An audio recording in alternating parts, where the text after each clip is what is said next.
महाराज ये माया तो बड़ी भयानक होती है, इस माया में फंसने वाला तो फिर कभी इस माया से नहीं बच पाता। कृपा करके नाथ मुझ पर अनुग्रह करके जरा ये तो बताइए, इस माया से बचने का कोई साधन है, कोई तरीका है, कोई उपाय है?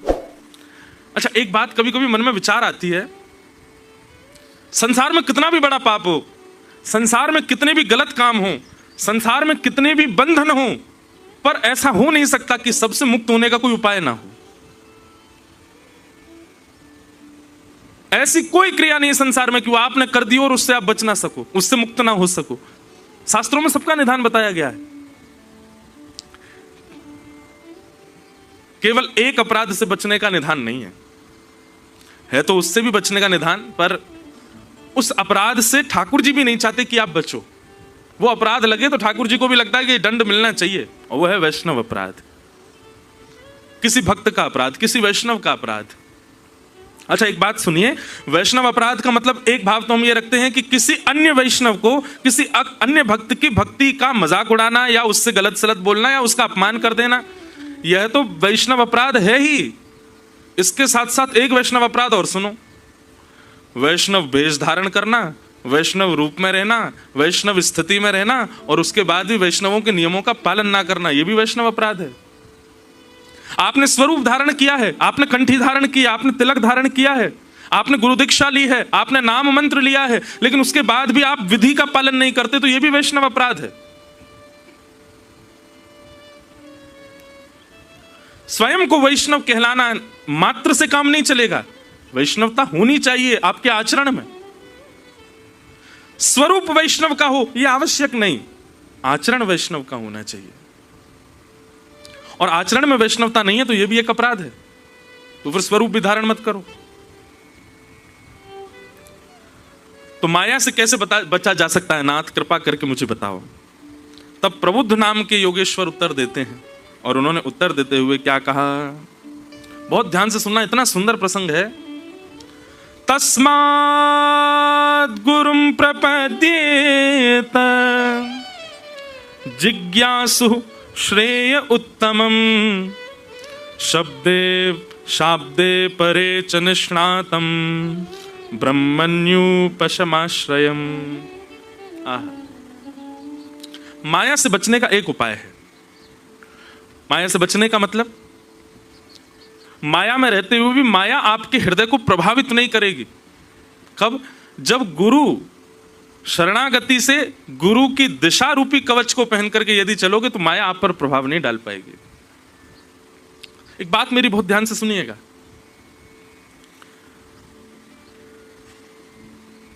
गुरु का गुरुत्व कैसा भी हो, आपके शिष्यत्व में बल होना चाहिए। और शिष्यत्व क्या है? गुरु के वचन अटल कर मानो, साधु समागम कीजय, मन रे कृष्ण नाम कह लीजिए। सूरदास जी कहते हैं, गुरु के वचन सत्य कर मानो, साधु समागम कीजय। गुरु के वचन सत्य कर मानो, साधु समागम कीजय। पढ़िए सुनिए भगति भागवत, पढ़िए सुनिए भगति भागवत, और कहा कछु कीजय,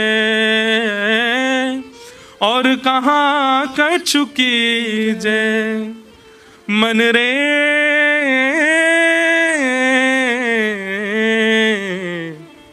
कृष्ण नाम कह लीजिए, राम नाम कह लीजिए। एक बार करके देखिए, जिसकी वाणी से कृष्ण प्रिय लगते हैं उसकी वाणी पर अटूट विश्वास करके देखिए, वो जो कहे उस पर नेत्र बंद करके चल के देखिए। बंधुओं, जब व्यक्ति गुरु आज्ञा पालन करने लगता है, गुरु के वचन के प्रति पूर्ण निष्ठा रखता है, ठाकुर जी की जिम्मेवारी बन जाती है उसकी रक्षा करना। फिर चाहे गुरु कैसा भी हो, उसकी आज्ञा का पालन करने का जो दृढ़ संकल्प अपने मन में लेता है, ठाकुर जी भी संकल्पित हो जाते हैं, अब इसकी रक्षा का दायित्व मेरा है, क्यों? इसने अपने गुरु पर विश्वास किया है।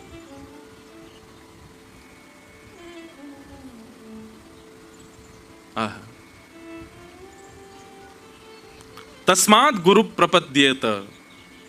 गुरु यदि जीवन में आ गए तो निश्चित है माया से आप बचे रहोगे। माया में रहते हुए भी माया का प्रभाव आपके ऊपर नहीं होगा। एक प्रकार से ये समझ लीजिए, गुरु कौन? बोले रेनकोट है, कितनी बरसा कर लो गीले नहीं होगे। हाँ, क्योंकि माया के बीच में ही हो तो थोड़ा बहुत तो प्रभाव होगा, थोड़े बहुत तो छींटे पड़ेंगे, नीचे से पैंट थोड़ा तो गीला होगा, कहीं कहीं से आपकी टी शर्ट पर भी थोड़ी बहुत बूंद तो पड़ जाएंगी, पर पूर्ण रूपेण माया की वर्षा में गीले नहीं हो पाओगे। गुरु कवच यदि साथ है, गुरु आज्ञा की पालन का संकल्प दृढ़ यदि चित्त में है, तो माया से बच सकते हैं। राजा निमि ने इसी प्रश्न में ही एक और प्रश्न किया, बहुत ध्यान से सुनिएगा। वो प्रश्न क्या है? महाराज, गुरु की पहचान बताओ। गुरु कौन है? हम किसे अपना गुरु माने? प्रबुद्ध कहते हैं, राजा निमि, वैसे तो गुरु की कभी परीक्षा नहीं लेनी चाहिए। आप परीक्षण करके गुरु नहीं बना सकते, लेकिन फिर भी आपकी ये इच्छा है कि फिर भी हम कहीं पहचान तो करें कि गुरु कौन। तो गुरु के संबंध में तीन बातें बताई हैं, बहुत ध्यान से सुनिएगा। गुरु कौन? बोले शाब्दे परे च निष्णातम ब्रह्मण्युपशमाश्रयम्।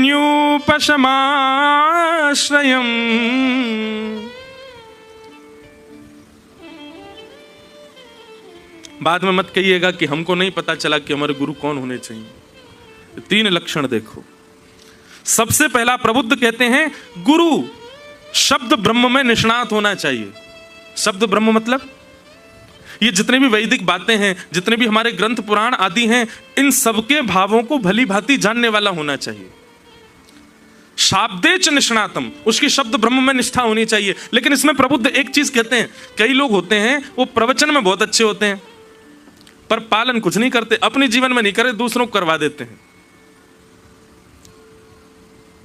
एक प्रसंग मुझे इतना अच्छा लगता है। गिरिराज जी में एक व्यक्ति रहता था। वो क्या करता था? वो कभी श्रीनाथ जी के दर्शन नहीं करता था, केवल श्रीनाथ जी के स्वरूप श्रृंगार के बारे में किसी से सुन लेता था और सुन करके लोगों को प्रभावित करने के लिए एक पेड़ के नीचे बैठ करके ठाकुर जी के रूप का वर्णन करता। आज ठाकुर जी ने ऐसी नतबेसर पहनी है, ठाकुर जी ने ऐसे सुंदर हीरा अपनी थोड़ी पे धारण किया है, आज ठाकुर जी ने मयूराकृत कुंडल धारण किए हैं, ऐसी सुंदर पाग पहनी है, फिरोजी श्रृंगार किया है, आहा लाल चुनरी डारी है ठाकुर जी ने, यहाँ पर कमल पंखड़ी ठाकुर जी ने धारण करी है। लोग बाग उसकी वार्ता सुनकर के बड़े रीझ जाते, वाह भाई कितना सुंदर वर्णन करता है ठाकुर जी का, और खुद कभी दर्शन नहीं करता था, केवल और केवल फैन फॉलोइंग के लिए। उस समय भी होती होगी फैन फॉलोइंग। अच्छा एक बात तो है, दो ही लोगों के लिए लोग मरते ज्यादा, या तो धन या फिर फैन। या तो हमें धन बहुत मिल जाए या लोग बहुत मिल जाएं, दो की इच्छा सबसे बुरी है। जब आपको बहुत लोग पहचानने लग जाते हैं ना, कुछ समय तो बढ़िया लगता है, लेकिन कुछ समय के बाद नहीं लगती कहां जाऊं मैं, अब क्या करूं मैं, अब मुझसे सहन नहीं हो रहा ये। वो सुख नहीं देता। एकांत जितना सुख देता है उतनी भीड़ सुख नहीं देती है। बुरा नहीं मानिएगा, पर हमारी अकिंचन कथा जो पहले होती थी ना, उसका सुख मुझे आज भी याद आता है। आज भी इतना याद आता है वो अकिंचन पूर्व वाली कथा का। इसका मतलब ऐसा नहीं हम आपको कुछ कह रहे हैं, अच्छा है आ रहे हैं, इतने वैष्णव आ रहे हैं, अच्छी बात है, सुबह सुबह उठ के आ रहे हैं, हम तो परीक्षा ले रहे हैं कि आके दिखाओ सुबह, पर आप हमसे भी पहले आ जाते हो। कल रात में बारिश हुई, मैंने कि अब तो नहीं आएगा कोई, फिर भी आ गए। ये सब आपकी निष्ठा के ऊपर निर्भर। अच्छा फिर जिस दिन हम यहाँ आए, मैंने कि ये बढ़िया है, दूर है, ऋषिकेश से भीतर जाके है, यहाँ तो कोई पहुंच ही नहीं पाएगा, फिर भी आ गए आप। हमने कोई प्रचार नहीं करवाया, फिर भी आ गए आप। इससे ये बात सिद्ध होती है कि सब ठाकुर जी आपके चित्त में बैठे, वही लेके आते हैं, वही आपके नेविगेटर हैं, नेविगेशन वही चलाते हैं आपके, चलो चलो चलो पहुंचो वहां पे। पर हमको पूर्व वाली कथा बड़ी याद आती है। माइक ही नहीं होता था, एक छोटा सा माइक लगा रहता था यहाँ पे, और एक छोटे से स्पीकर में आवाज आती थी, वो भी 15 मिनट बाद बंद हो जाता था, फिर उसको दोबारा चालू करना पड़ता था। मतलब ऐसा नहीं कि हम पे कोई व्यवस्था नहीं, लेकिन जानबूझ के अव्यवस्थित कथा करते थे। यहाँ ऋषिकेश में ब्रह्मपुरी में कथा हुई। रज में बैठते थे गंगा जी के तट पर, कोविड का समय, कोई भीड़ ही नहीं, ना गाड़ियों की आवाज, ना बस की आवाज, कुछ नहीं। सुबह सुबह 5 लोग होते थे, 3:45 बजे बैठ जाते थे कथा में। और कथा जैसी होती महाराज, एक महात्मा जी थे यहाँ पे, तो अब आप लोगों में से जो लोग ऋषिकेश के हो उनको शायद पता होगा, जैसे नीचे जाते हैं तो गरुड़ चट्टी का जो पुल है गंगा जी का, वहां से छलांग मारते थे वो कथा में आने के लिए गंगा जी में, और छलांग मारते और महाराज तैरते तैरते कथा में आते गंगा जी में। मैंने उनका नाम रखा था स्पाइडरमैन बाबा वो छलांग मार ही नहीं सकता कोई, इतनी ऊंचा वो पुल है, वहां से छलांग मारते थे नीचे, और इतनी गहरी गंगा जी में वैसे हाथ पांव, बस उनका मुंह ही नहीं हिलता था, सीधे आ जाते थे कथा में। और वो आते तो जहां मेरी व्यासपीठ थी वहां बगल में इतना बड़ा पत्थर था कि वो मेरे सिर से भी ऊंचा, वही उनका आसन था, वहीं ऊपर आके बैठते उस पे पत्थर पे, वहां ऊपर बैठ के कथा सुनते। मैंने बाबा व्यास के सिर पे बैठ के कथा सुनना है? बोले चुपचाप सुनाओ अल्लड़ बाबा और थे वो जय। वो कथा के बाद भी सामने उनका आश्रम था, मतलब थोड़ी दूरी पे, वहां भी पैदल नहीं जाते थे, गंगा जी में कूद के, और फिर गंगा जी में तैरते तैरते, तैरते भी नहीं थे वो, पता नहीं क्या चलते थे, बड़ी स्पीड में जाते थे। अद्भुत महात्मा। कथा में कभी बारिश हो जाती थी तो छतरी ले लेते थे, सब श्रोता 5-6 तो श्रोता होते थे, वो पन्नी पहन लेते थे ऊपर, तब कथा सुनते थे। शाम को फिर गिरधर लाल जी का उत्सव होता था, बड़ा आनंद आता था। वृंदावन में हमने किया किंचन कथा एक कुटिया में बैठ करके, वो तो असली कुटिया थी, तो बनवाई है, असली कुटिया में बैठ के करते थे। कभी छिपकली गिर गई ऊपर से, कथा होता सब भूल गया मैं बड़े आनंद आते थे। वो अकिंचन कथा का सत्र जयपुर में होती थी। जयपुर में 4 लोग 5 लोग, ज्यादा से ज्यादा मिनिमम, मैक्सिमम ज्यादा से ज्यादा 8 लोग हो जाते थे सुबह सुबह कथा में। और इस बार अभी हम अकिंचन करके आए जयपुर में, तो गोविंद देव मंदिर ट्रस्ट का फोन आया, बोले महाराज जी हमारे जो गार्ड है ना वहाँ के मंदिर के, वो नौकरी छोड़ के जा रहे हैं। मैंने क्यों? बोले 1 बजे से गेट पीटने लगते हैं लोग, बोले हमको बैठाओ। अब वहाँ क्या था कि एक झरोका है, उसमें बैठ के हम कथा करते, दूर वालों को दिखते ही नहीं, आगे वालों को दिखते थे बस। आगे बैठने वालों की होड़ 1 बजे से पहुंच जाते लोग, इतनी भीड़ वहां होती। अब इसका एक अच्छा भाव तो ये लगता है कि देखो कथा जिस उद्देश्य से कर रहे हैं वो उद्देश्य सफल हो रहा है। युवा इतने कथा में आते हैं, अच्छा लगता है, इतनी संख्या में लोग आते हैं, सुबह सुबह का भी विचार नहीं करते। ये वो समय पर कथा होती है जिस समय सबसे बढ़िया नींद आती है, उस समय आप छोड़ छाड़ के आते हो। लेकिन फिर स्मृति आती है कि जब कोई नहीं था तब की कथा का सुख भी कितना अच्छा था। तो कई बार बहुत लोगों का पहचान जाना ये सुख नहीं देता, बहुत धनवान हो जाना सुख नहीं देता। व्यक्ति जब निर्धन है तो ये सोचता है कि मैं धनवान हो जाऊं तो सुखी होऊंगा, और धनवान होने के बाद में वो याद करता है कि जब मैं निर्धन था तो कितना अच्छा था। ऐसा स्वरूप होता है। तो गिरिराज जी में एक वैष्णव रहता था, वो कभी दर्शन नहीं करता था, केवल किसी से सुन करके और उसमें थोड़ा बढ़िया सुंदर शब्दावलियों का प्रयोग करके प्रवचन में सुनाता था। आज श्री जी बाबा ऐसे लग रहे हैं, हाँ हाँ श्रीनाथ जी का स्वरूप ऐसा, और सुनने वाले लोग तो बड़े प्रभावित हो जाते उससे। एक दिन सूरदास जी निकल रहे थे वहां से, और सूरदास जी ने जैसे ही उसके वचन सुने तो सूरदास जी तो देखो संत और वैष्णवों में परखने की एक क्षमता आ जाती है, वो परखे ना वो बात उनकी है, पर उनको पता चल जाता है कि सही गलत क्या है। शब्दों से ही सूरदास जी को पता लग गया कि ये इसने स्वयं ने तो दर्शन किए नहीं है, केवल दूसरे से सुन के प्रवचन कर रहा है। जैसी सारी भीड़ उठ करके गई, सूरदास जी उसके पास पहुंच गए। सूरदास जी बोले भैया तुमने बड़ा सुंदर वर्णन किया ठाकुर जी के रूप का। हाँ हाँ हाँ जय हो।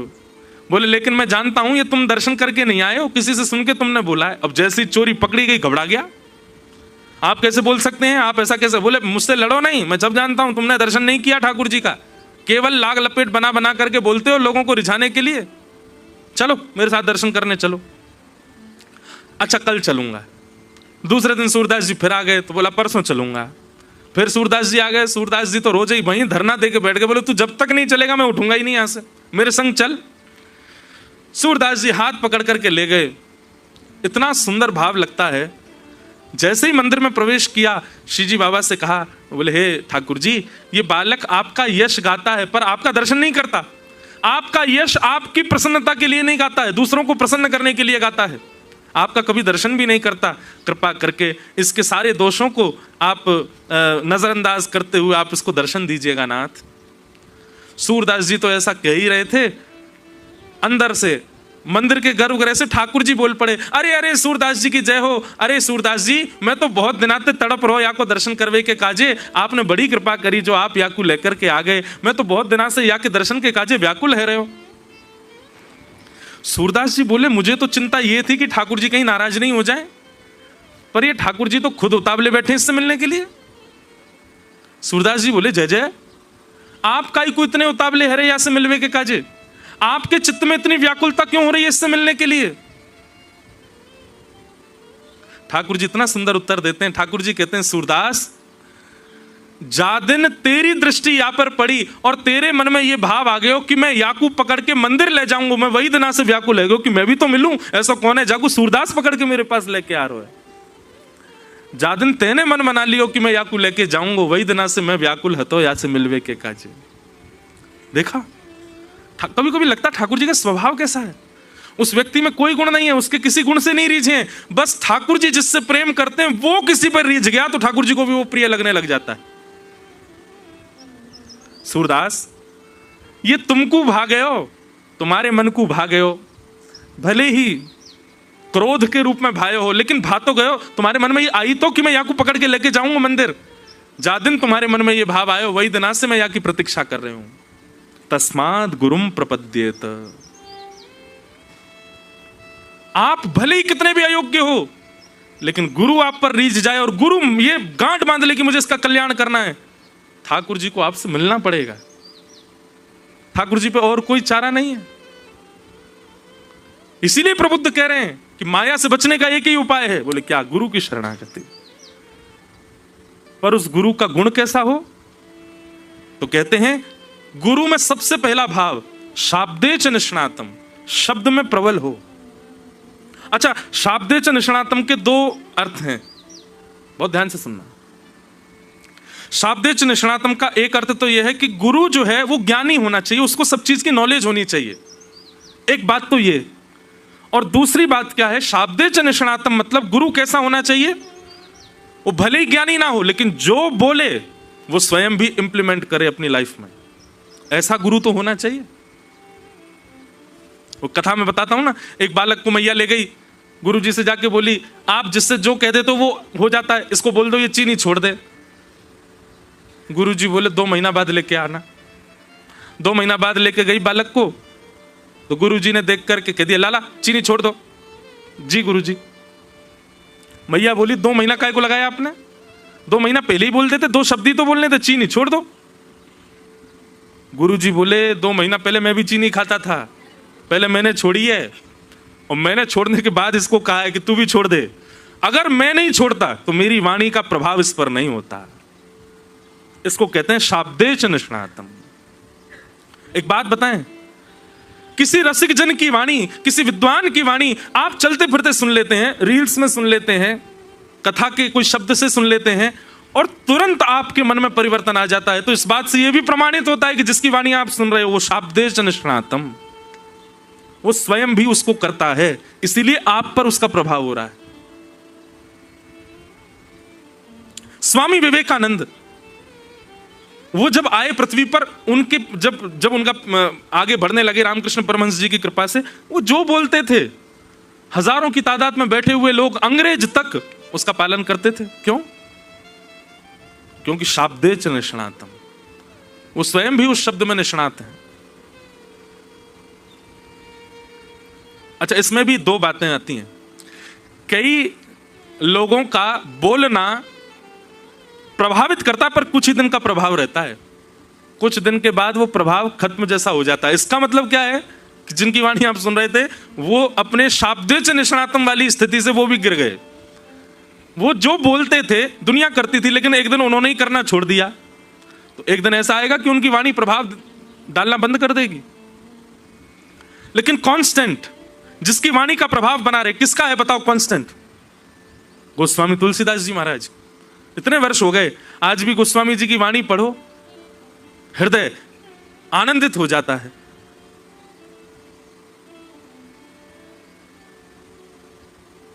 कल हम रात्रि में ऋषिकेश नारायण भगवान का दर्शन करने गए, उनको भरत जी भी कहते हैं। तो रास्ते भर जब जा रहा था मैं, तो भरत जी का स्मरण हो रहा था, हमारे श्री भरत लाल जी, राम जी के भैया।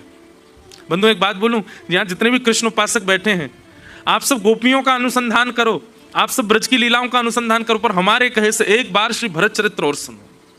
मेरा मन तो है इस बार हर वर्ष की हमने एक राम कथा फिक्स कर दी है अपनी,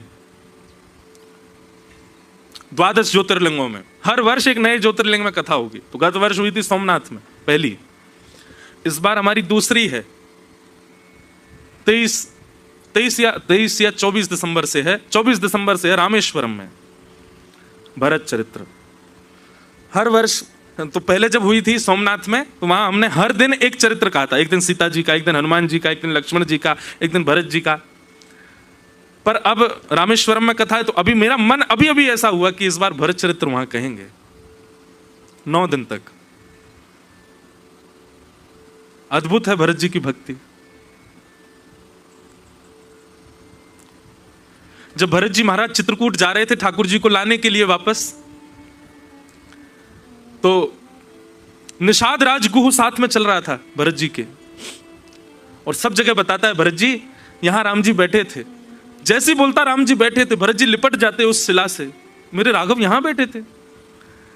एक कुटिया दिखाते हुए कहा, इस कुटिया में श्री राम जी ने रात्रि में विश्राम किया। उस कुटिया में प्रवेश करके भरत जी इतना रोए, मखमल के गद्दे पर सोने वाले, स्वर्ण के सिंहासन पर बैठने वाले अयोध्या के राजकुमार इस कुटिया में यहां फर्श पर सोए।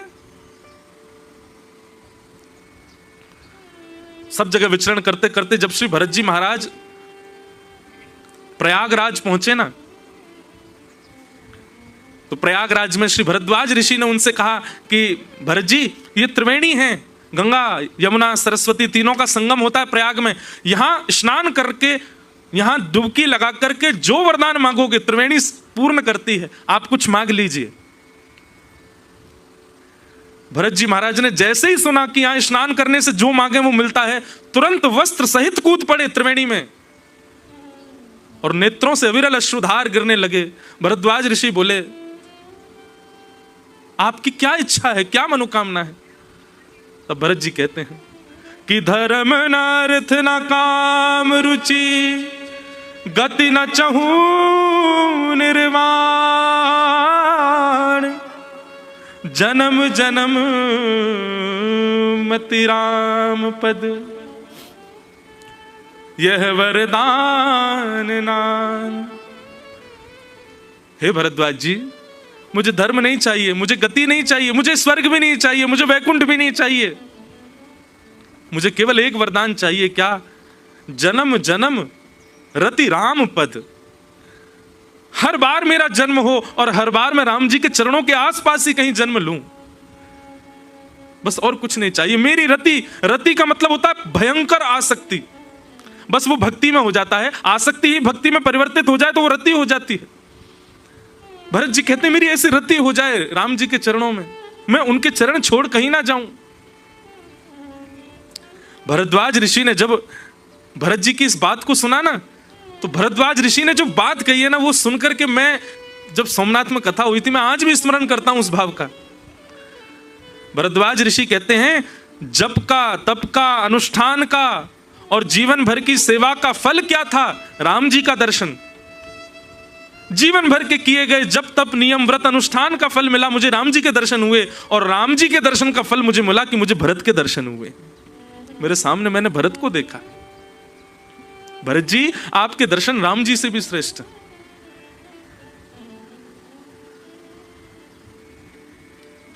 शाब्दे च निष्णातम, गुरु कैसा होना चाहिए? जो शब्द ब्रह्म का ज्ञान रखता हो, और दूसरी बात, जो प्रवचन में कहता हो कम से कम स्वयं भी उसका अपने जीवन में आचरण करता हो। कई बार ऐसा बंधुओं, अपना अनुभव बता रहा हूं मैं, कई बार ऐसी बात निकल आती है कथा में जो मैं भी नहीं करता अपने जीवन में, लेकिन आपको विश्वास पूर्वक और एक बड़े व्यासपीठ पर बैठ करके बताऊं, ऐसी बात कभी निकलती है मुख से जो मैं भी पालन नहीं करता। उसके बाद में नींदें उड़ी रहती हैं, मानो वो बात बार बार मन में आती रहती है कि या तो इसका पालन तुम भी करो, क्योंकि तुम व्यास मंच से कह रहे हो, और नहीं कर सकते तो आगे से कहना बंद करो। ऐसा होता है साथ में। तो गुरु कैसा होना चाहिए? शाब्दे च निष्णातम, तभी वो माया से बचा पाएगा आपको। और गुरु में दूसरा लक्षण क्या होना चाहिए? तो कह रहे हैं परेच निष्णातम। परेच निष्णातम मतलब पर ब्रह्म की सेवा में निष्णात हो, केवल और केवल कथा कहना जानता हो, केवल और केवल ग्रंथ आदि पढ़ करके प्रवचन करना जानता हो, इसी में काम नहीं चलेगा। ठाकुर जी की सेवा भी जानता हो, ठाकुर जी का सुंदर श्रृंगार कैसे हो, ठाकुर जी के सुंदर भाव कैसे हो, ठाकुर जी का भोग कैसे बने, ठाकुर जी को सुख कैसे मिले, ठाकुर जी की सेवा में भी निष्णात हो, मतलब शब्द ब्रह्म में भी निष्णात और पर ब्रह्म में भी निष्णात हो। ये दोनों गुण उसके अंदर होने चाहिए।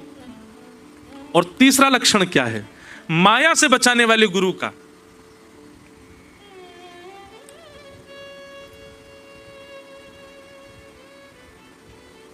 एक व्यास जी थे, कथा कर रहे थे, ठाकुर जी की सेवा करते थे।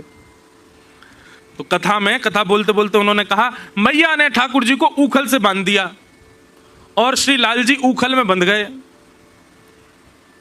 त्रिलोकीनाथ ऊखल में बंध गए, ऊखल में बंध गए। ऊखल बंधन लीला कहते कहते उन्होंने समय पर दृष्टि डाली होगी, तो समय पूर्ण हो गया।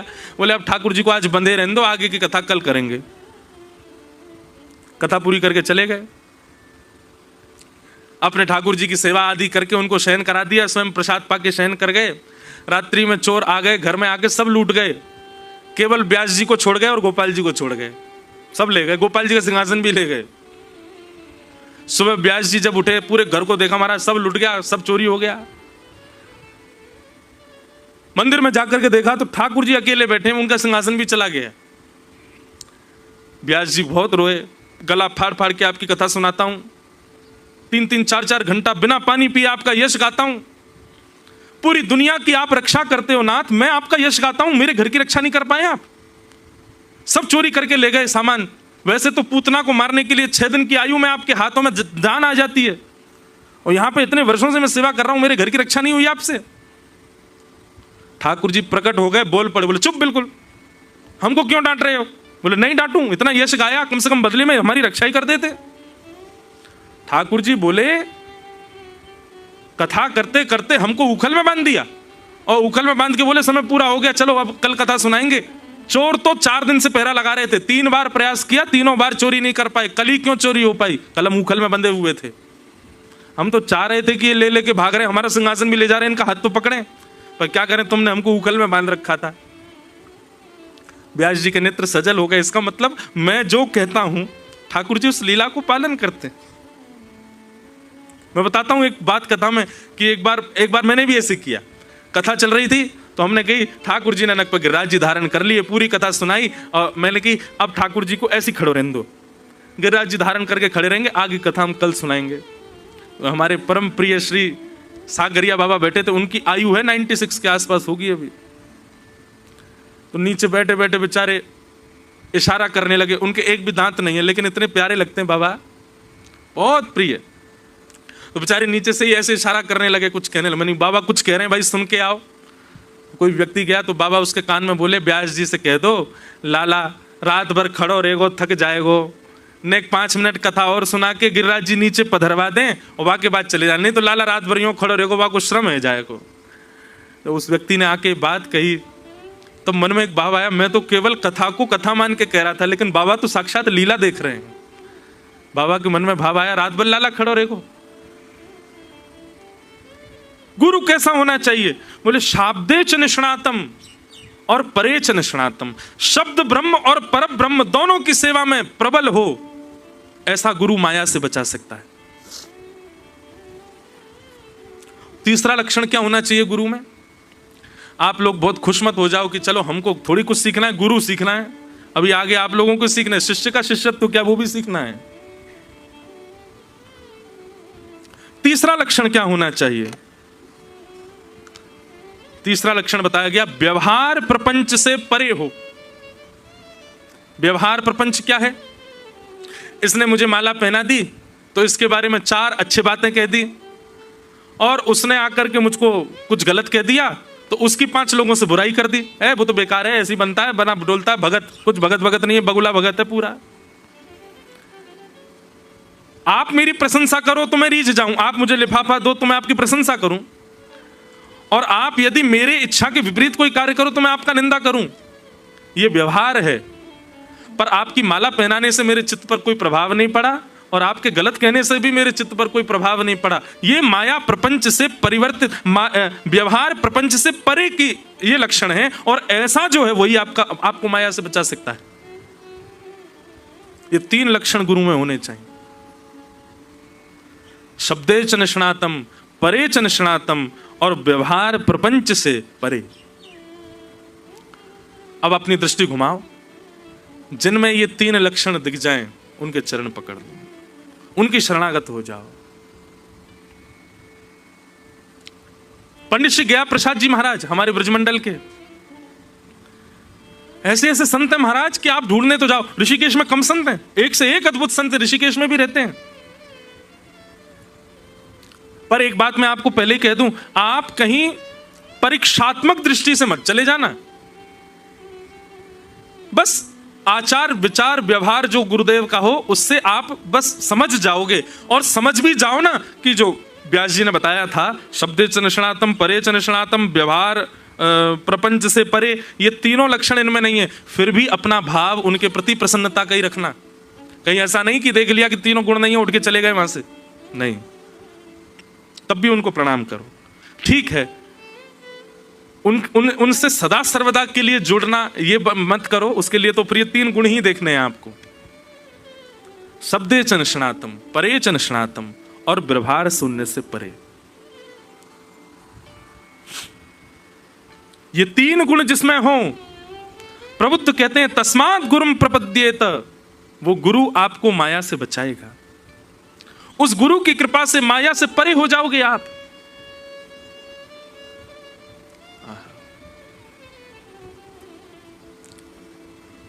गुरु कृपा।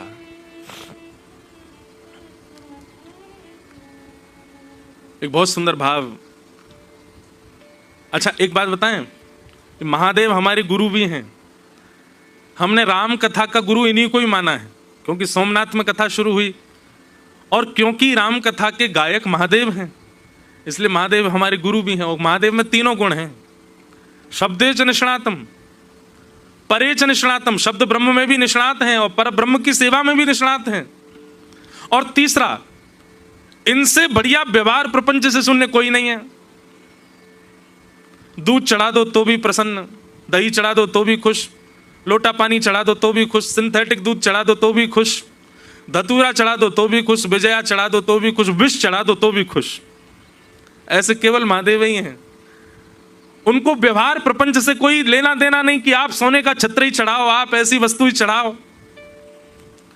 हमारे पूज्य पिताजी महाराज एक प्रसंग सुनाते हैं कि एक बार एक व्यक्ति ने, महाराष्ट्र की प्रसिद्ध कथा है, महादेव के मंदिर में सुंदर स्वर्ण का घंटा देखा लटका हुआ। उसने कहा यही चोरी करना है, और चोरी करने के लिए कोई साधन नहीं मिला चढ़ने को, तो शिवलिंग पे ही चढ़ गया और घंटा उतारने लगा। महादेव प्रकट हो गए, जय हो जय हो, वरदान मांगो वरदान मांगो। चोर भागा वहां से, महादेव ने पकड़ लिया, कहां भाग रहे हो? अरे मैं कोई भगत वगत नहीं हूं महाराज, मैं तो घंटा चोरी करने आया था, कुछ मिला नहीं चढ़ने को इसलिए चढ़ गया आप पे। महादेव बोले दुनिया के लोग धतूरा चढ़ाते हैं, पिलपिला अमरूद चढ़ाते हैं, दूध दही घी घृत चढ़ाते हैं, तैने तो खुद को ही चढ़ा दिया मुझ पे, मैं तुझसे बड़ा प्रसन्न हूं। महादेव जैसा गुरु कौन मिलेगा? कैसे हैं? बोले व्यवहार प्रपंच से शून्य है, ऐसा गुरु हो। और ऐसे ही गुरु के लक्षण आपको श्री दत्तात्रेय जी में दिखेंगे। प्रभु श्री दत्त वो भी ऐसे ही हैं, शाब्दे च निष्णातम, बोलने में अद्भुत हैं, पर ब्रह्म की सेवा में भी निष्णात हैं और व्यवहार से शून्य हैं। आजकल के गुरु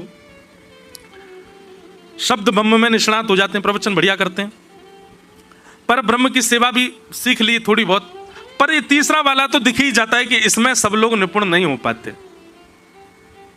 व्यवहार से तो सबको सुख मिलता है, व्यवहार में तो सबको रहना अच्छा लगता है, पर इस व्यवहार से भी कोई प्रभाव इतना होता हो, वही गुरु हमको माया से बचाएगा।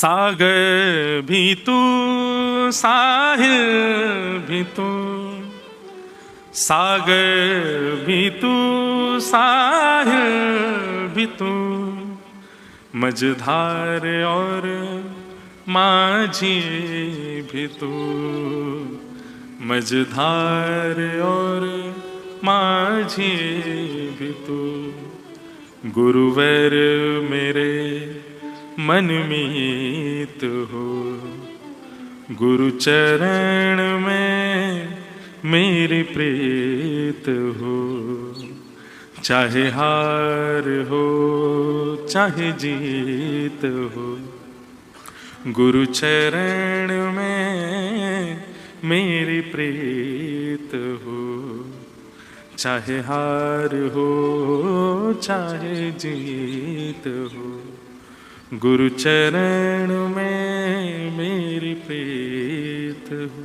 बोलो सद्गुरुदेव भगवान की। तो गुरु के 3 लक्षण आप सबने सुने।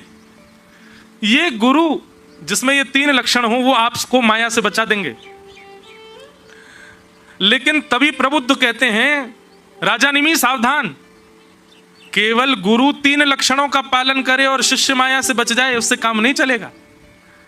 गुरु जितने लक्षणों का पालन करेगा उसके दुगने लक्षणों का पालन शिष्य को करना पड़ेगा। अब शिष्य के कौन कौन से लक्षण होने चाहिए जिससे वो माया से बचा रहे वो भी सुनो। शिष्य के क्या लक्षण होते हैं बहुत ध्यान से सुनिएगा। एक बार के गुरु के 3 लक्षण भूल जाना, ये 6 लक्षण मत भूलना। कौन कौन से 6 लक्षण ध्यान से सुनो। कि श्रद्धां भागवते शास्त्रे निंदा मन्यत्र चापि। बहुत सुंदर बात। सबसे पहला शिष्य के अंदर क्या होनी चाहिए? श्रद्धा, अटूट श्रद्धा। श्रद्धा किसको कहते हैं बंधुओं? जिसके आगे आप देहाभिमान शून्य हो जाओ। नींद आ रही है, आंखों में नींद भर रही हो, तभी गुरु जी कहते हैं चला राम, भूल गए नींद वीद कांचरी, उठ के जी गुरुदेव आज्ञा। ऐसी भक्ति है आजकल, है तो सही। 3 बजे उठा उठा के बुला रखे हैं हमने आप सब, तो निश्चित है निद्रा छोड़ छोड़ के आए तो श्रद्धा तो है आप में।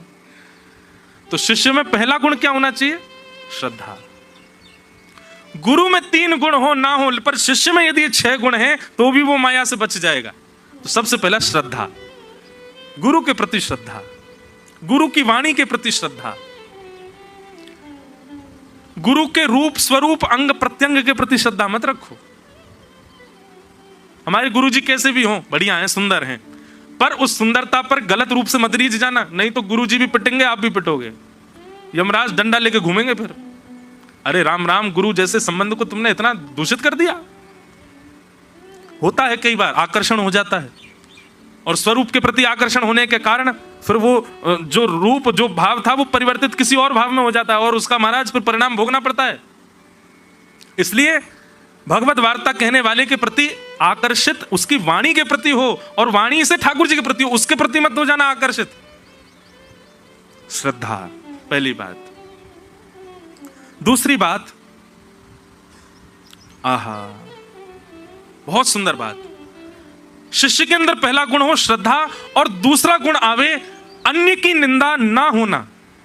अन्य की किसी की निंदा की, यहां लिखा श्रद्धाम भागवते शास्त्रे निंदा अन्यत्र चापि, दूसरे की निंदा करने की स्थिति ना होना। अच्छा एक बात बताएं, भागवत जी में एक बात लिखी है, कितना भी नाम जप कर लो, कितना भी भक्ति कर लो, लेकिन अन्यस्य दोष गुण चिंतन माश मुक्त्वा, दूसरे में दोष देखने के लक्षण, दूसरे में दोष देखने का स्वभाव हमारा जाता ही नहीं है। हम कितनी भी कथा सुन लें, कितनी भी गिरिराज जी हुए, कितना भी नाम जप कर लें, फिर भी हमको दूसरों में दोष ही दिख जाता है। देव में और राक्षस में अंतर क्या है? देव कौन? जो अत्यंत गुणहीन में भी गुण देख ले वो देव है, और राक्षस कौन? जो भगवान में भी दुर्गुण देख ले वो राक्षस है।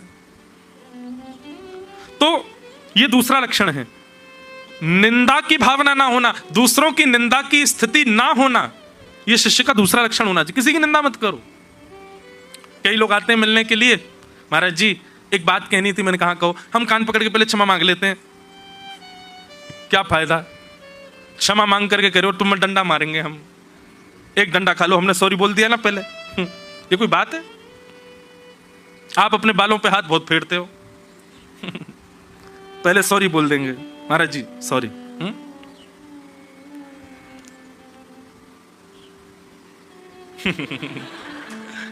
आप सॉरी तो बोला ही है आपने। तो निंदाम अन्यत्र चापि ही, दूसरे की निंदा ना करना। कई बार ऐसा होता है वैष्णव साथ में रहते हैं तो अपना भजन भाव, अपने नियम और अपने कानून, उसके बाद में फिर दूसरे वाला वैष्णव जो होता है, अच्छा तुम ऐसे नहीं करते, ओ हमारे गुरुजी तो ऐसा ऐसा बोलते थे, वैसे ही अच्छा नहीं है, ऐसे निकलना चाहिए, इससे अपराध लगता है। और फिर चलो उससे तो बोले बोले फिर 4 लोगों से, वो है ना आया जो वृंदावन से, ऐसे ही है वो, कुछ नहीं, उसका नाम जब ऐसा ही है, वो तिलक ऐसी लगा लेता है। अरे वो उस दिन सुबह सुबह एकादशी के दिन चाय पी रहा था, मैंने कहा चाय नहीं पीते, बोले चाय में अन्न थोड़ा ही है, ऐसे बोल रहा था। ये दूसरे की निंदा नहीं होनी चाहिए।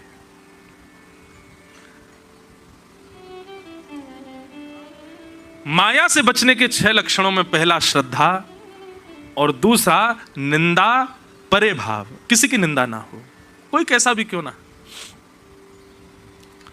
और तीसरा लक्षण क्या होना चाहिए? प्राणायाम। प्राणायाम का मतलब क्या है? अनुलोम विलोम। स्वामी श्री रामदेव जी महाराज, मन एकाग्र, इससे बढ़िया प्राणायाम कोई नहीं है। तो श्रद्धाम पहला लक्षण, दूसरे की निंदा ना करना दूसरा लक्षण, और प्राणायाम करना तीसरा लक्षण। प्राणायाम मतलब मन एकाग्र रखना गुरुदेव की वाणी के प्रति। और चौथा लक्षण क्या है शिष्य का? जितना ज्यादा हो सके मौन रहना, मौनम। जो व्यक्ति बहुत बोलता है ना कहीं भगवत प्राप्ति में उसकी बाधा रहती है, क्योंकि बहुत बोलने वाले व्यक्ति की जीव में 2 दुर्गुण आ जाते हैं। पहला दुर्गुण आता है असत्य संभाषण, और बहुत बोलने वाले व्यक्ति के जीव में दूसरा दुर्गुण आता है, उसकी बात की गरिमा नहीं रहती, फिर वो कुछ भी बोले सामने। इसीलिए हमने एक नियम बनाया है, आप लोग, हम कथा से जाते हैं, आप सब लोग जय श्री कृष्ण राधे राधे, कई लोग कुछ पूछते हैं, हम चुपचाप ही जाते हैं। क्यों? कथा से पहले और कथा के बाद हम मौन ही रहते हैं 1 घंटा। लगता ऐसा है कि मैं नहीं बोल पाऊंगा इतना सब कुछ, ये मौन का ही प्रभाव है कि मौन स्थिति में जो शब्द बचाए हैं वही शब्द ही इनको योग्य बना करके मुख से बुलवाते हैं। तो श्रद्धा, दूसरे की निंदा ना करना, मन एकाग्र करने के लिए प्राणायाम करना, एकाग्र भाव से कथा सुनना, यही प्राणायाम है। और चौथा, ज्यादा से ज्यादा मौन रहना, मौनमास्ताम, बहुत जल्पिक ना होना। और 5वां और अंतिम लक्षण जो शिष्य का होना चाहिए वो क्या है? सत्यम। जितना ज्यादा हो सके सत्य बोले, असत्य का आचरण कम करे। कितना भी विषम परिस्थिति, कितनी भी भयानक स्थिति क्यों ना बन जाए, आप प्रयास ज्यादा से ज्यादा यही करो कि आप सत्य बोलो। पर हमारे ठाकुर जी की तरह सत्य मत बोलना, मैया मैं नहीं माखन खायो। बलराम जी ने आके मैया जय ने खायो, अरे लाला झूठ बोला, बोले मैया मैंने तो कही, मैंने ही माखन खायो। गोपी गीत में एक जगह वो रास पंचाध्याय में प्रसंग आता है कि जब गोपियां आधी रात में अपना सब घर बार छोड़ करके ठाकुर जी के साथ रास विहार करने के लिए आई, तो वहां ठाकुर जी उनसे क्या कहते हैं? प्रतियात ब्रजम नेह स्थेयम स्थिभि सुमध्यमा। ठाकुर जी कहते हैं गोपियों, अरे इतनी अर्धरात्रि हो गई है, तुम सब अपने घर बार छोड़ छोड़ करके यहां आ गई हो, चलो चलो जाओ अपने अपने घर को लौट जाओ, यहां मत रुको अर्धरात्रि में, इतने घने जंगल में यहां रुकने का तुम्हारा औचित्य नहीं है, लौट करके अपने घर चले जाओ। अगर इस बात का सीधा सीधा अर्थ करें तो ठाकुर जी कह रहे हैं यहां पर रुको मत, तुम सब अपने घर चले जाओ। लेकिन इसी को यदि आप किसी गुरुवाणी से सुनेंगे तो गुरुवाणी में क्या आ रहा है? ब्रजम प्रति न यात इहम स्थेय। तुम सब लौट करके अपने घर मत जाओ, यहीं रुकी रहो, मैं बात बना रहा हूं, बार बार कहूंगा कि लौट जाओ, पर तुम जाना नहीं, यहीं रुक जाओ। ये ठाकुर जी का सत्य है। ठाकुर जी ऐसे बोलते हैं। अब कोई वैयाकरणी होगा, कोई ज्ञानी होगा, कोई गुरु कृपा का अनुरागी होगा, वही ठाकुर जी की बात समझ पाएगा, हर कोई नहीं समझ सकता।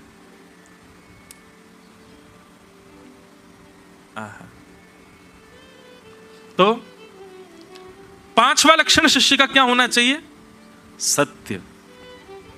श्रद्धाम, निंदा ना करना, प्राणायाम यानी कि एकाग्र भाव से सत्संग श्रवण करना, मौन रहना और सत्य का आचरण करना। प्रबुद्ध कहते हैं यदि गुरु में 3 लक्षण ना हो, लेकिन शिष्य में यदि ये 6 लक्षण हैं, तो भी वो माया से बच जाएगा, तो भी वो माया से परे रहेगा। माया उसका स्पर्श नहीं कर पाएगी, माया से उसकी स्थिति बची रहेगी। आहा। इति भागवतान धर्मान शिक्षण भक्त्या तदुत्यथा नारायण परो माया अंजस्तरति दुस्तरा। प्रबुद्ध कहते हैं व्यक्ति माया से बच चुका है, इसका प्रमाण क्या है? अब माया का उस पर प्रभाव नहीं हो रहा है, इसका प्रमाण क्या है? तब कहते हैं कि वो अपनी सब वस्तु, अपना सब कुछ ठाकुर जी पर न्योछावर कर दे। पुत्र भी आपका, पत्नी भी आपकी, घर भी आपका, सब कुछ आपका है। नाथ, मेरा कुछ भी नहीं है, मैं भी आपका ही हूं। अच्छा हूं या बुरा हूं, जैसा भी हूं तुम्हारा। अच्छा हूं या बुरा हूं, जय ठुकराओ ना मुझे अब, ठुकराओ ना मुझे अब, चरणों में सर झुकाऊं। हे प्रभु मुझे बता दो, चरणों में कैसे आऊं।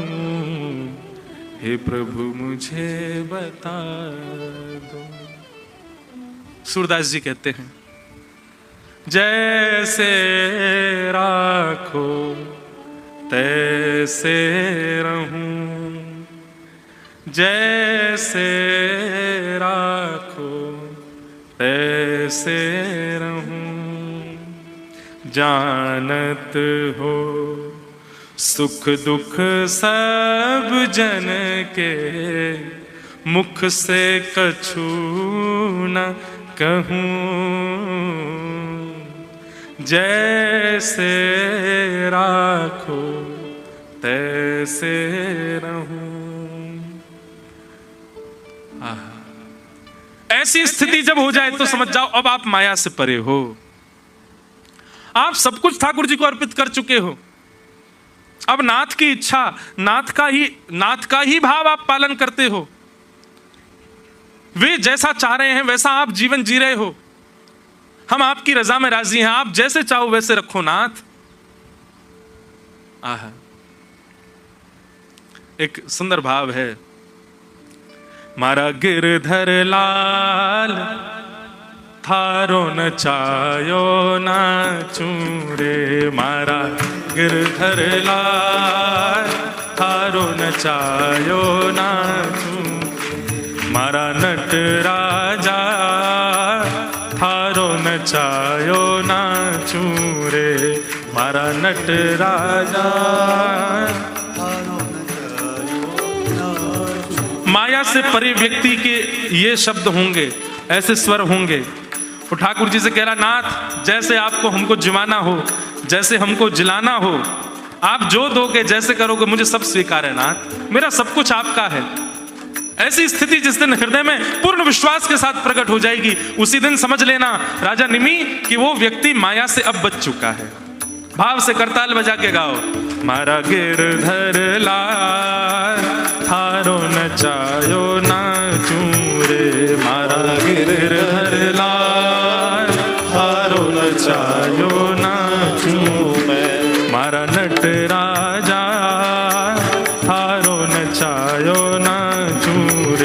मारा नटराजा।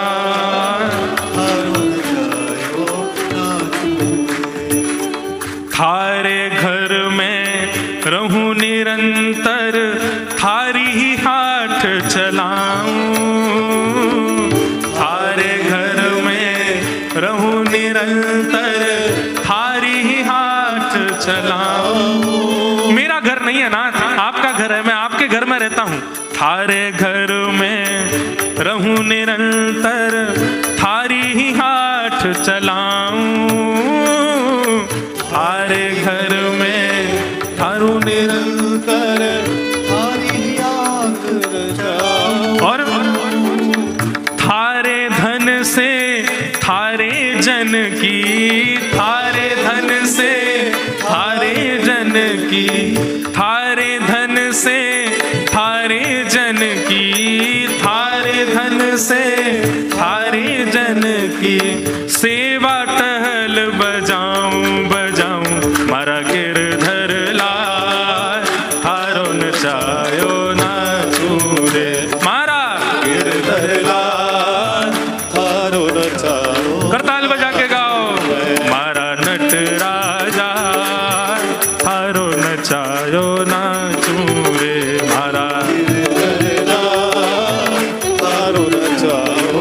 बोल गिरधर लाल की।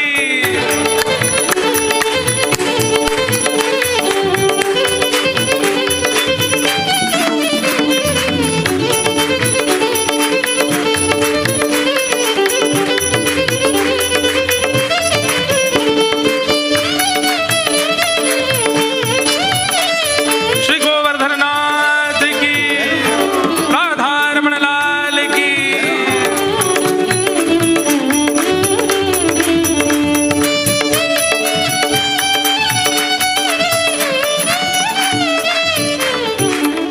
जा रंगरा कपड़ा पहरावे, वैसो ही स्वाग बनाऊं। जा रंगरा कपड़ा पहरावे, वैसो ही स्वाग बनाऊं। जा रंगरा कपड़ा पहरावे। कई लोग मुझसे कहते हैं महाराज जी आप पूरे दिन तो रंग बिरंगे घूमते हो, कथा में सफेद ही क्यों पहनते हो? मैंने सफेद पेंटर के आगे व्हाइट कैनवास रख दो, वो कुछ ना कुछ तो बना ही देगा ना। मैंने कि हमारे सफेद पहन के घूम रहे हैं, काउदना गिरधर लाल जी रंग के जाएंगे या काउदना गिरधर लाल जी कोई रंग डालेंगे यहाँ पे? या हमारे सफेद पहन के घूम रहे हैं और कोई बात थोड़ा ही है। हम तो खूब चटकदार पहने हैं, लेकिन कथा। आज एक और बात बताऊं, रंग बिरंगे कपड़े पहना तो मुझसे कथा होगी ही नहीं। फिर ये श्वेत रंग के वस्त्र पहन करके मानो एक श्वेत कैनवास रख दिया ठाकुर जी के आगे, ठाकुर जी अब आप ही रंग भरो। तो जो भी वाणी से निकल रहा है ये ठाकुर जी ही बुलवा रहे हैं। ये श्वेत कैनवास के कुछ और कर दो, कुछ निकलेगा नहीं। ठाकुर जी कहेंगे पोत के बैठो, कब कहा बुलवाऊं तोते। जा रंगरा कपड़ा पहरावे, वैसो ही स्वाग बनाऊं। जा रंगरा कपड़ा पहरावे, वैसो ही स्वाग बनाऊं। जैसो बोल बुलावे मुख सो, जैसो बोल बुलावे मुख सो, जैसो बोल बुलावे मुख से, जैसो बोल बुलावे मुख। मैं तो वैसी बात सुनाऊं सुनाऊं। मारा गिरधर लाल, थारो नचायो नाचूं रे। मारा गिरधर लाल, थारो नचायो नाचूं रे। मारा नटराजा, थारो नचायो नाचूं रे। मारा थारो नचायो नाचूं रे। ओ रूखा सूखा जो कछु देवे, थारे ही भोग लगाऊं। रूखा सूखा जो कछु देवे, थारे ही भोग लगाऊं। रूखा सूखा। अच्छा एक बात बोलूं, अधिकतर 56 भोग खिलाने वाले लोग ही कहते महाराज जी जो रूखा सूखा बना पा लीजिए। अधिकतर देखा जाता है जिन लोगों के घर जाओ बहुत सारे व्यंजन बनाते हैं, 5 प्रकार की सब्जी, 6 प्रकार की मिठाई, 3 प्रकार की रोटी, और इतनी बड़ी थाल रख के बोले महाराज जी रूखा सूखा जो बना है वो पा लीजिए आप। तो रूखा सूखा कहने का मतलब ये मत समझना कि ठाकुर जी को रूखो सूखो पवानो है। रूखो सूखे का मतलब उल्टा है, 56 भोग पवाने हैं। रूखा सूखा जो कछु देवे थारे ही भोग लगाऊं लगाऊं। रूखा सूखा जो कुछ देवे थारे ही भोग लगाऊं। अब सुनो, है क्या रूखा सूखा? खीर परसुया छाछ राबड़ी, खीर परसुया छाछ राबड़ी, खीर परसुया छाछ राबड़ी, खीर परसुया छाछ राबड़ी। ओ सबड़ प्रेम से पाऊं पाऊं मारा गिरधर लाल थारो नचायो नाचूं रे, मारा गिरधर लाल थारो नचायो नाचूं रे, मारा नट राजा थारो नचायो नाचूं रे, मारा गिरधर राजा थारो नचायो नाचूं रे। घर का प्राणी कहो न माने मन मन खुशी मनाऊं। घर का प्राणी कहो न माने मन मन खुशी मनाऊं। पति हमारी बात नहीं सुनते, जब बात मान जाए पति तो दुखी हो जाओ, जब नहीं मानना तो खुश हो जाओ, बढ़िया है, ममता ही कम होगी मेरी इससे। बच्चे बात मान जाए तो अच्छा, नहीं माने तो नाच जाओ, बढ़िया है, इनके प्रति जो ममत्व वो कम तो होगा। और मत मानो, करो जो तुम्हारे मन में आ रहा हो। घर का प्राणी बात ना माने मन मन खुशी मनाऊं। घर का प्राणी बात ना माने मन मन खुशी मनाऊं। आहा, थारे इन मंगल विधान में, थारे इन मंगल विधान में, ओ थारे इन मंगल विधान में, थारे इन मंगल विधान में, मैं क्यों टांग अड़ाऊं अड़ाऊं मारा गिरधर लाल थारो नचायो नाचूं रे, मारा गिरधर लाल थारो नचायो मारा नट राजा थारो नचायो नाचूं रे, मारा नट राजा हे मारा गिरधर लाल थारो नचायो नाचूं रे, मारा गिरधर लाल प्यारे की।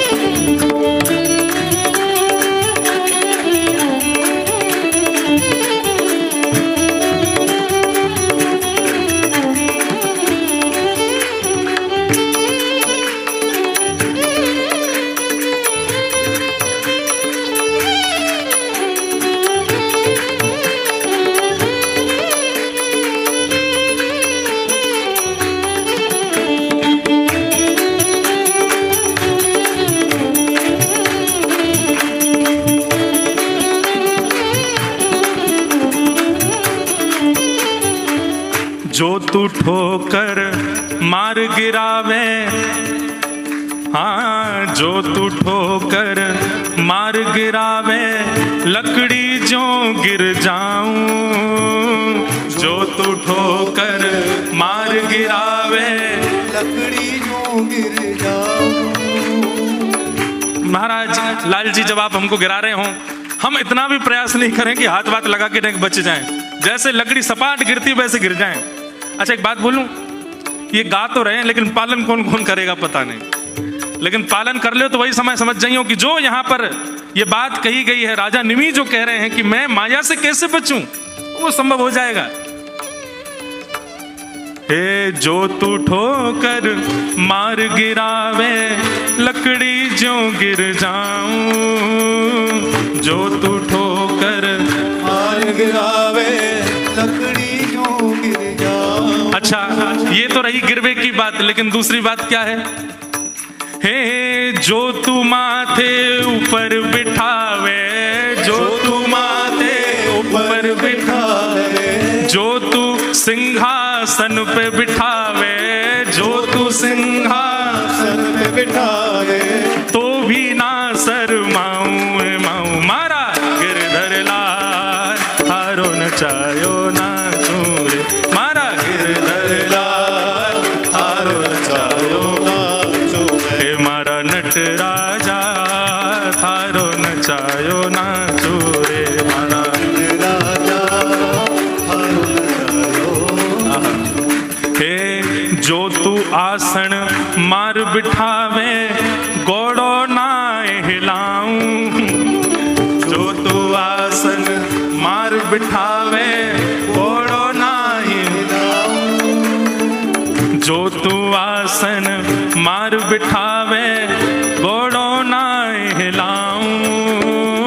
जो तू आसन मार बिठावे, गोड़ो ना हे नाथ, यदि आप एक जगह बैठा दोगे तो वहीं बैठा रहूंगा, कहीं नहीं जाऊंगा। लेकिन कोस हजार पकड़ ले जावे, कोस हजार पकड़ ले जावे, कोस हजार पकड़ ले जावे, कोस हजार पकड़ ले जावे, तो मैं दौड़ो दौड़ो जाऊं जाऊं। मारा गिरधर लाल थारो नचायो नाचूं रे, मारा गिरधर लाल थारो नचायो नाचूं मैं। हे मारा नटराजा थारो नचायो नाचूं रे।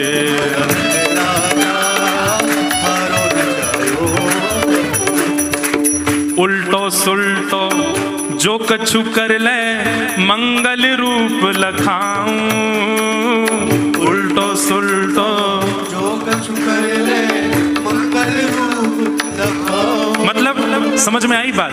ठाकुर जी आप हमारे साथ कछु कर लो, आप अच्छा करो, या हमारे साथ इतना भी बुरा हो जाए कि चार लोग कह रहे राम राम इसके साथ ये क्या हो गया, तब भी आपका जो रूप है ना मेरे चित्त में वो मंगल ही रहेगा। मैं कभी आपके प्रति अविश्वास नहीं करूंगा नाथ।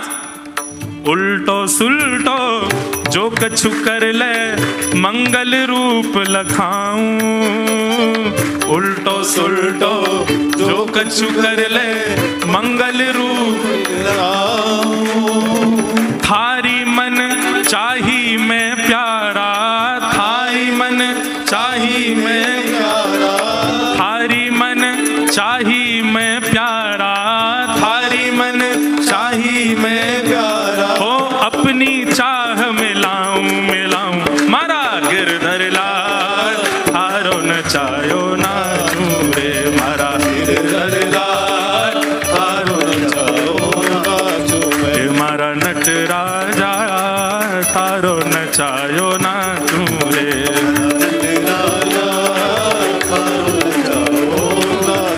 हे मारा गिरधर लाल थारो ही नाच नचाऊं रे, मारा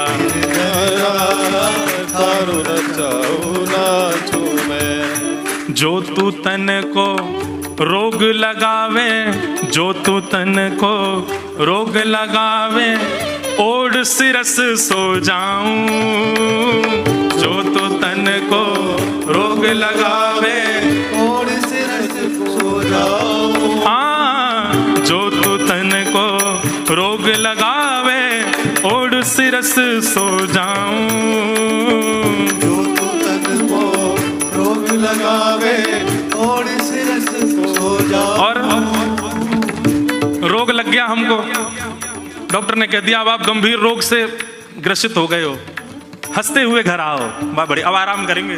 लाला चाह रहा हो कि भैया सोते रहो, तुम ज्यादा घूमो फिरो मत, या हमारे तुमको रोग लगाया हमने। और नाथ अगली बात तो अद्भुत है। आहा, हे जो तू काल रूप बने आवे, जो तू काल रूप बने आवे। कहीं आप मेरी मृत्यु बन करके आ गए नाथ। जो तू काल रूप बने आवे, जो तू काल रूप बने आवे, तो लपक गोद में आऊं आऊं। मारा गिरधर लाल थारो नचायो नाचूं रे, मारा गिरधर लाल थारो नचायो। हे जो तू काल रूप बन आवे, जो तू काल रूप बन आवे, जो तू काल रूप बन आवे, जो तू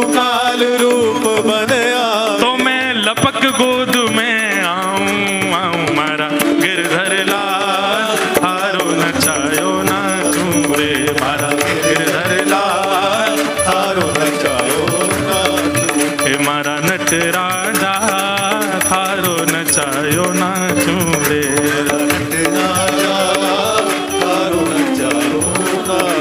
हे गिरधर लाल भजो गिरधर लाल, गिरधर लाल भजो गिरधर लाल, प्यारो गिरधर लाल भजो गिरधर लाल, गिरधर लाल भजो गिरधर लाल, मारो नटवर लाल मेरो नटवर लाल, नटवर लाल मेरो नटवर लाल, मेरो नटवर लाल प्यारो यशोदा को लाल, लाल प्यारो यशोदा को लाल, मेरो गिरधर लाल प्यारो गिरधर लाल, गिरधर लाल प्यारो गिरधर लाल, मेरो यशोदा को लाल प्यारो नंद जी को लाल, यशोदा को लाल प्यारो यशोदा को लाल, मेरो गिरधर लाल प्यारो गिरधर लाल, गिरधर लाल प्यारो गिरधर लाल, मेरो गिरधर लाल प्यारो गिरधर लाल। गिरधर लाल जय जय श्री राम, जय जय श्री राम, जय जय श्री राधे।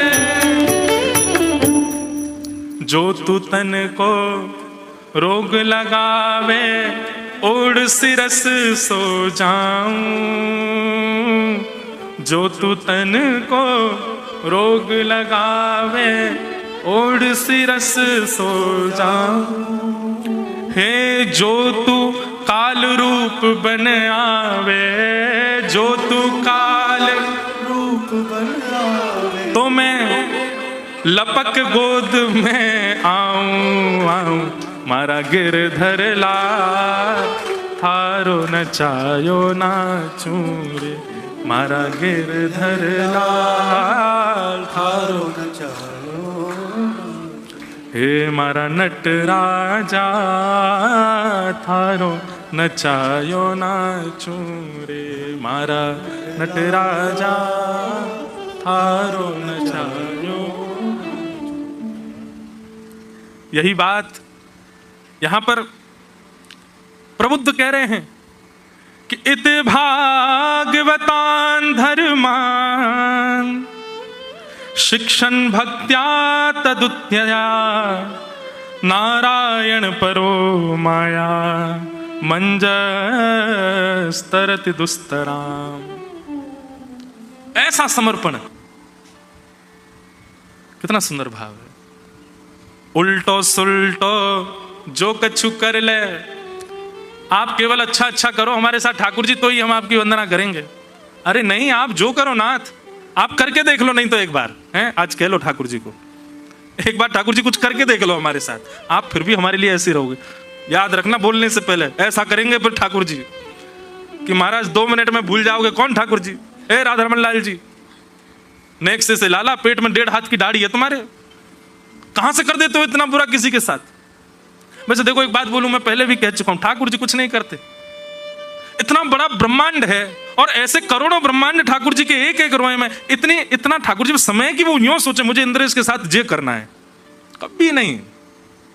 ये सब हम अपने कर्म प्रारब्ध भोग रहे हैं, पर फिर भी हम ऐसा मानते हैं कि ठाकुर जी कर रहे हैं। तो उल्टो सुल्टो जो कछु कर ले, मंगल रूप लखाऊं।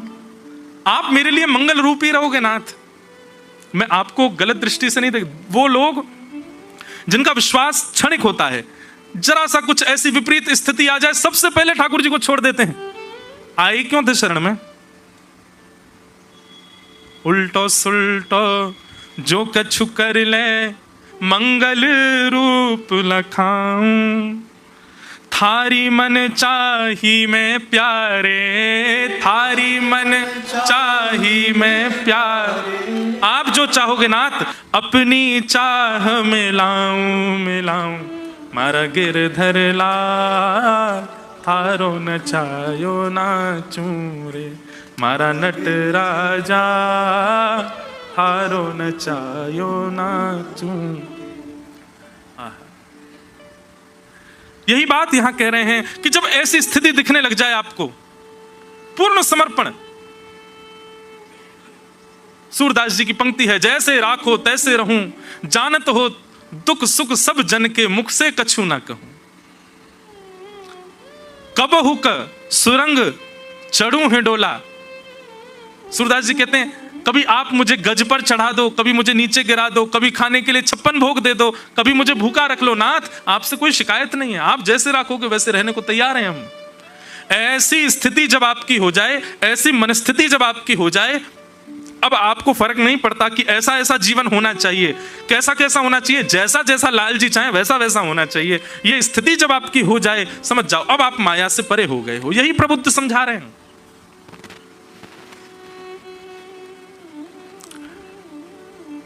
तो माया से बचने का उपाय क्या है? सबसे पहले तस्मात् गुरुम प्रपद्येत, गुरु कृपा करेंगे तो माया से बचा जा सकता है। निमि ने प्रश्न किया गुरु का रूप कैसा होता है? तो 3 गुण जिसमें हो वो गुरु श्रेष्ठ है। सबसे पहला शब्द ब्रह्म में निष्णात हो, दूसरा परब्रह्म की सेवा में निष्णात हो, और तीसरा व्यवहार प्रपंच से परे हो। ऐसे 3 गुण वाले गुरु की शरणागति लोगे तो माया से बच जाओगे। और यदि गुरु में 3 गुण ना हो तो शिष्य में 6 गुण हो। कौन कौन से? श्रद्धा, दूसरे की निंदा ना करना, तीसरा प्राणायाम यानी कि एकाग्र भाव से सत्संग श्रवण करना, चौथा अधिकतर मौन रहना, और 5वां सत्य का आचरण करना। प्रबुद्ध कहते हैं यदि राजा निमि गुरु में 3 गुण की कमी हो पर शिष्य में 6 गुण की कमी हो, तो बचे हुए 3 गुण जो शिष्य के हैं वो गुरु के घटे हुए गुण में पूर्णता कर देते हैं। गुरु का गुरुत्व ही श्रेष्ठ क्यों होना चाहिए? शिष्य का शिष्यत्व क्यों नहीं? शिष्य का शिष्यत्व भी श्रेष्ठ होना चाहिए। तो गुरु का गुरुत्व, शिष्य का शिष्यत्व, ये जब सब होंगे तो व्यक्ति माया से बच जाएगा। तब पूछा गया तो माया से बचे हैं हम, इसका प्रमाण क्या है कि माया अब हमको नहीं सताएगी? तो कहते हैं ऐसी स्थिति हो जाना, घर का व्यक्ति बात न माने, घर का व्यक्ति बात न माने। कहां गया पद? बहुत सुंदर भाव था। घर का प्राणी कहो ना माने, मन मन खुशी मनाऊं। और फिर इसके बाद जो बात कही है, थारे इन मंगल विधान में, थारे इन मंगल विधान। घर का व्यक्ति बात मानेगा, छोटा बड़ा अपना कोई भी व्यक्ति बात मानेगा तो ममता बढ़ेगी। लेकिन आप कहो और घर का व्यक्ति ना माने तो नाथ थारे इन मंगल विधान में मैं क्यों टांग अड़ाऊं अड़ाऊं, मारा गिरधर लाल थारो ही नायो नाचूं। सीधी बात, ठाकुर जी की हर स्थिति को कृपा मान करके उसका पालन करना, और जो जीवन में आ रहा है सब प्रसाद है, प्रसाद मान करके स्वीकार करना। ऐसी स्थिति बन जाना, यह इस बात का प्रमाण है कि अब आप माया से सुरक्षित हो, माया आपको नहीं सताएगी। बोलो वृंदावन बिहारी लाल। इस प्रकार 9 योगेश्वर उत्तर दे रहे हैं और राजा निमि प्रश्न कर रहे।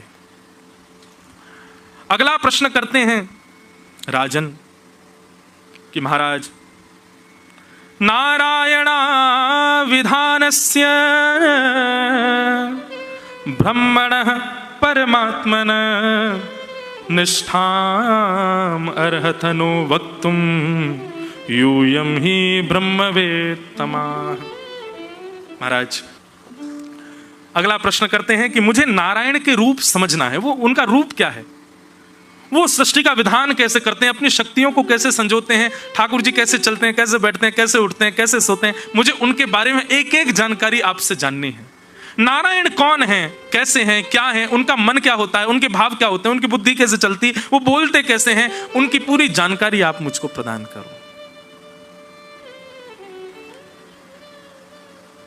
अब यहां पर पिप्पलायन नाम के योगेश्वर उत्तर दे रहे हैं, ठाकुर जी का रूप कैसा है, उनके रूप का। नासिक वाली कथा किस किस ने सुनी? उसमें एक दिन हमने ठाकुर जी का एक बड़ा भयानक रूप बताया था, दंडपाणी रूप। ऐसा 2 दिन तक चर्चा चली थी उस रूप पर। इतना भयानक रूप था कि मुझे मेरे ठाकुर जी में भी दंडपाणी दिखने लगे थे। कपिल विभूति संवाद में ठाकुर जी का वो काल रूप दिखाया गया है। लेकिन ठाकुर जी कैसे रूप धारण कर लें, प्यारे फिरव लगेंगे। पाग टेढ़ी सिधरे। बंधुओं, कभी ठाकुर जी अगर काल रूप में आ भी जाए ना सामने, तो भयाभय बन के आएंगे, आपको डराएंगे धमकाएंगे, आप फिर यही गा देना, लाला जे तुम्हारा रूप नहीं है। पाग टेढ़ी सिधरे, वापे मोती लटकन,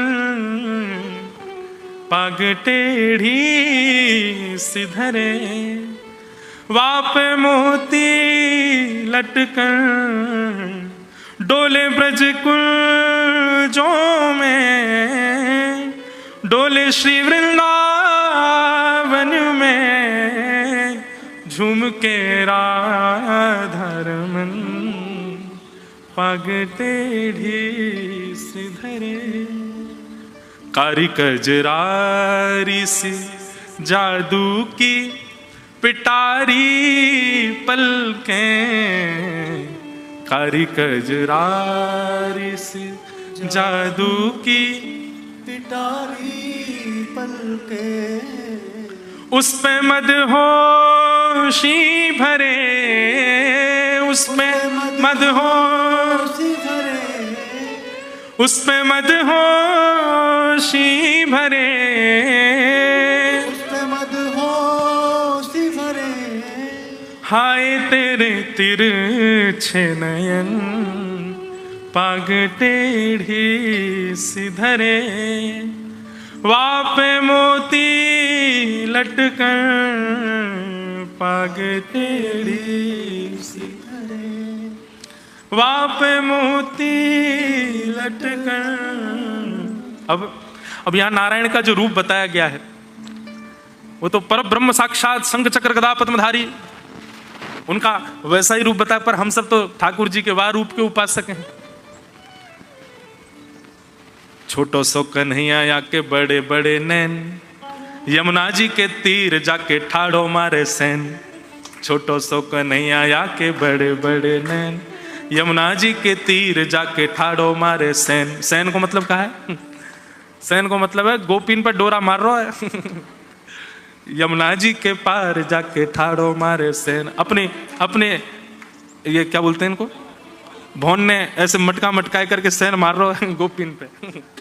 आहा, तो ठाकुर जी के इस मंगल रूप का हम लोग श्रवण करेंगे कल 5 बजे से। अब जो विराट रूप आदि आदि, और बीच बीच में एक रूप सुनेंगे ठाकुर जी का विराट, फिर लेके आएंगे हम छोटो सो कन्हैया या के बड़े बड़े ने।